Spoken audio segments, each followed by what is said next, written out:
Hi friends, welcome to my channel. ఈరోజు మనం ఒక హెల్దీ రెసిపీని ట్రై చేయబోతున్నాము.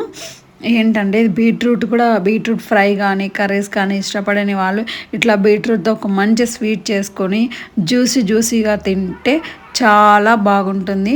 ఇది ఎలా ట్రై చేయాలో చేస్తాం. ఫస్ట్ ఒక ఫ్రెష్గా ఉన్నట్టు ఇది 250 గ్రామ్స్ ఉంది బీట్రూట్. ఈ 250 గ్రామ్స్ బీట్రూట్ తీసుకొని మొత్తం బీట్రూట్ పైన ఉండేదంతా మొత్తం తోలు మొత్తం పీల్ చేసేయాలి. ఫస్ట్ పీల్ చేసేస్తే మొత్తం అంతా వెళ్ళిపోతుంది. ఇది చాలా హెల్దీ రెసిపీ, ప్రతి ఒక్క ట్రై చేయండి.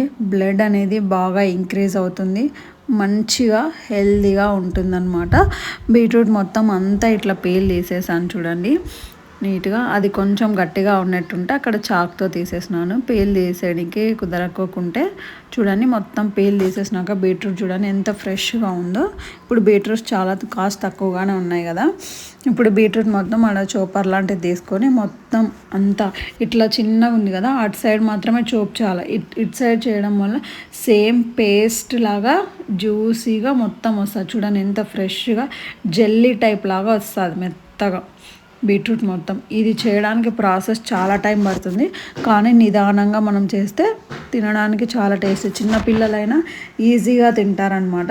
ఇది చేస్తే చాలా బాగుంటుంది. బీట్రూట్ ఇష్టపడని వాళ్ళు ఇలా చేసుకొని తినడం వల్ల చాలా మంచి. చూడండి చాలా టైం, ఒక 250 గ్రామ్స్ బీట్రూట్ చోప్ చేయడానికి మనకి కనీసం ½ అవర్ టైం పడుతుంది. ఇట్లా మొత్తం చిన్నగా ఉండే సైడ్ చోప్ చేయాలి. చూడండి అట్లా బీట్రూట్ జ్యూస్ లాగా మొత్తం అంతా వస్తేసింది చూడండి. నేను అట్లా చేయడం వలన చూడండి మొత్తం బీట్రూట్ అంతా చోప్ చేశాను. జ్యూసీగా జెల్లీ టైప్ లాగా ఎంత బాగుందో చూడండి.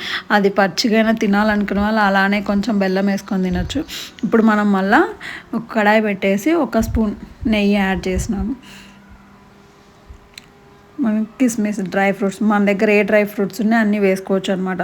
బాదం, పిస్తా, కిస్మిస్, ఎండు కొబ్బరి అయినా వేసుకోవచ్చు. నేను అవన్నీ కొంచెం పిల్లలు తినడానికి ఇష్టపడరు అనేసి కిస్మిస్ మాత్రం యాడ్ చేసినాను. అవి వేయగాక మనం తురుముకున్న బీట్రూట్ మొత్తం అదంతా ఆ నెయ్యిలో వేసేసి కాసేపు ఆ పచ్చి వాసన ఉంటుంది కదా, బీట్రూట్ పచ్చిగా స్మెల్ అని ఆ పచ్చి వాసన పోయేంత వరకు మనం లో ఫ్లేమ్లో పెట్టేసి మొత్తం గరిటెతో మాడకుండా కదుపుతూ ఉండాలి.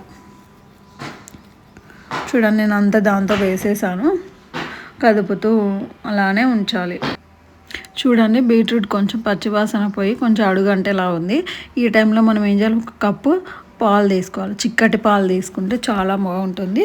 1 కప్పు పాలు తీసుకున్నాను. ఈ పాలు పోసిన తర్వాత మళ్ళీ ఇట్లే గరిటెతో మొత్తం తిప్పేసి ఆ పాలల్లో ఆ బీట్రూట్ మొత్తం ఉడకనివ్వాలన్నమాట. ఒక 10 మినిట్స్ దాకా అట్లే పాలల్లో ఉడకడం వల్ల మంచి ఫ్లేవర్ వస్తుంది, హెల్దీగా ఉంటుంది.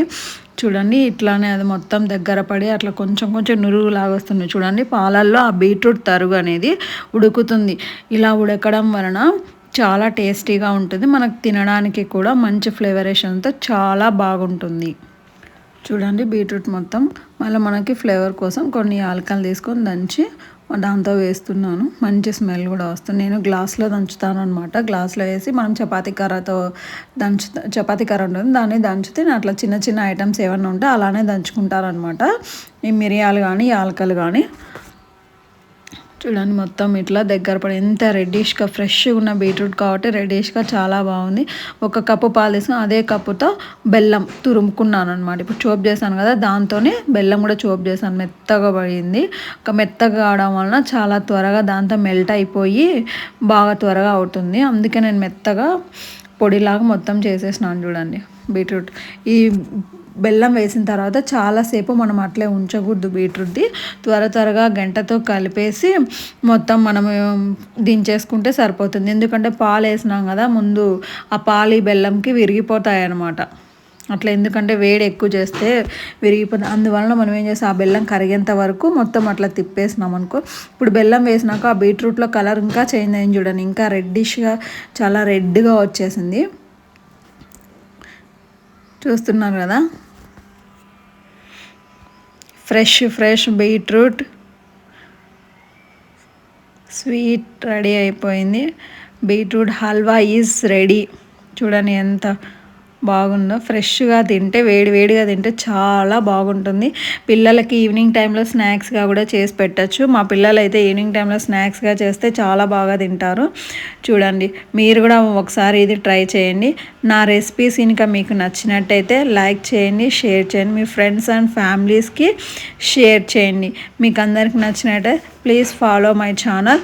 Thank you for watching my friends.